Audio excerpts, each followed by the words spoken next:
Happy morning, students. Today we are going to deal with globalization. Me, Ramya, Department of Commerce and Management, Session 3 of Globalization.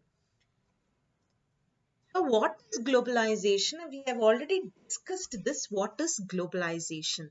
So, globalization refers to it is nothing but it is world without geographical boundaries, geographical boundaries, and there is no trade barriers. There is no trade barriers. Along with that, globalization as a means the major force behind this. So it includes the world economy and exchange of ideas, products, and technology. Next, coming to what is the impact of globalization. So, globalization, if you would have come across, globalization term, I told you, doing the business without any boundaries. So, likewise, it is a process of international integration arising from the interchange of the world, views, products, ideas, and other aspect of the culture.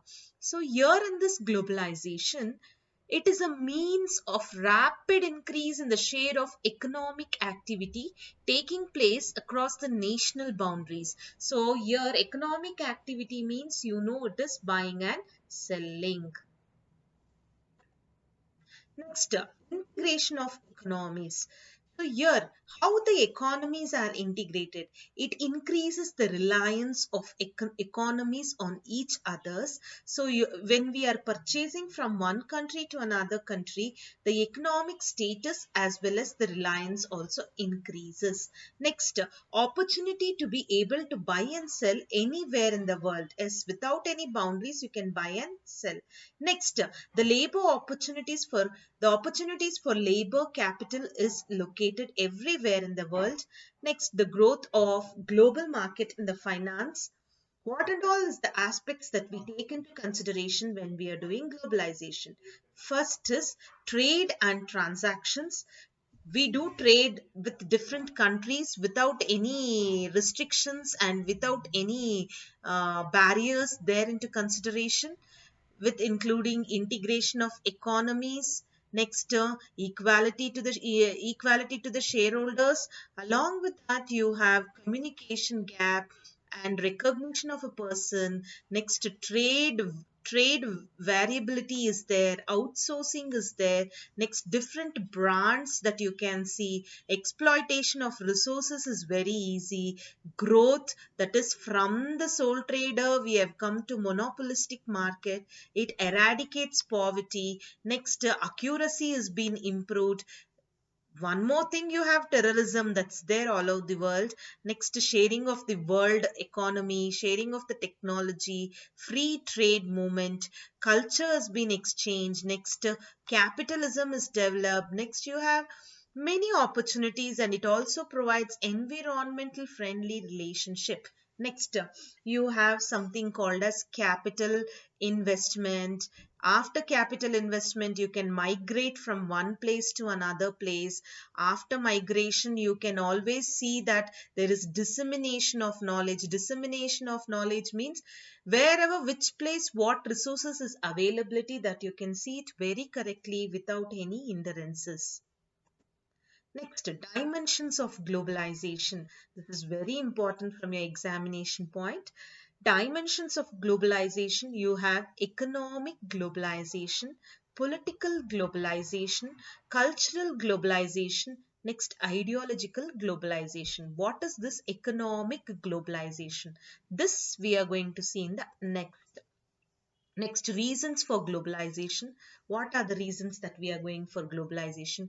For better resources. We don't have resources in the home country. Let us take land, labor, capital, resources, that is financial resources are there. We don't have, so that we are going for globalization. Next, low cost production. In one country, the resources are abundantly available. So utilization of resources there, and to reduce the cost of production, we are going. Next, dilution of the local market. In your market, if your product is not success, you go enter into the foreign markets. Next, operating internationally. So you're whenever you're going, that is, you're doing the business without any boundaries, means you're going to do, that is, you're going to do with one country to another country. That operation is called as operating internationally. Market expansion, you are not only in the home country, but you are also there in the host country, that is foreign country. Increased profit, so the demand of the products which is easily available according to the need you're going to provide. Next, what is the advantages? What are the uses and disadvantages? We call it as pros and cons. Pros means it is advantages, cons means it is disadvantages, good means advantages, bad means disadvantages. What is the advantages of globalization? It increases productivity. So whenever you have land, labor, capital, men, material and machinery, the productivity, that is the income generation, also is developed very easily. High standard of living, when your income is generated, automatically your standard of living also increases flow of foreign capital. So when you are doing business in one country to another country, even your capital flow also will be there, that is currency differentiation will be there. Increased competition, so you, if you see, first and all, in barter system, goods for goods we were doing. Now after this LPG liberalization, privatization, globalization coming into existence, what happened is that there is easy flow. In the year 1990 this concept was introduced, but after that, if you see, in India it is 2000 only the globalization concept got very successful. So due to this increased competition, what is happening is that the cost, those who are purchasing, the cost of goods is reduced and the quality is more. Next, increase in foreign trade, buying and selling between one country to another country is there.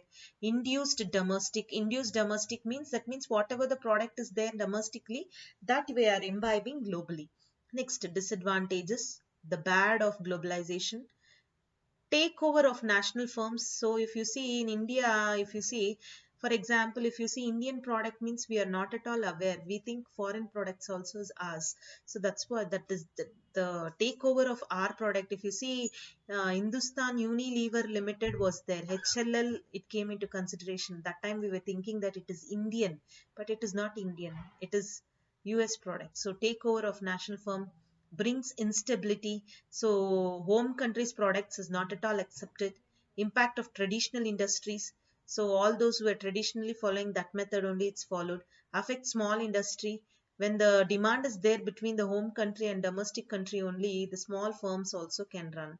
It widens disparities. So disparities means inferior, superior, developed country, underdeveloped country, developing country. That scheme is there. That scheme means the gap is there.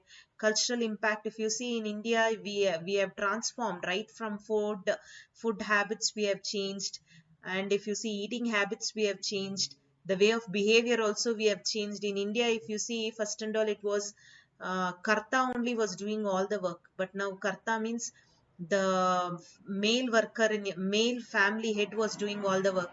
But nowadays, if you see, it is equal change. Husband and wife both are doing equally, and dressing habits, food habits, everything has been changed.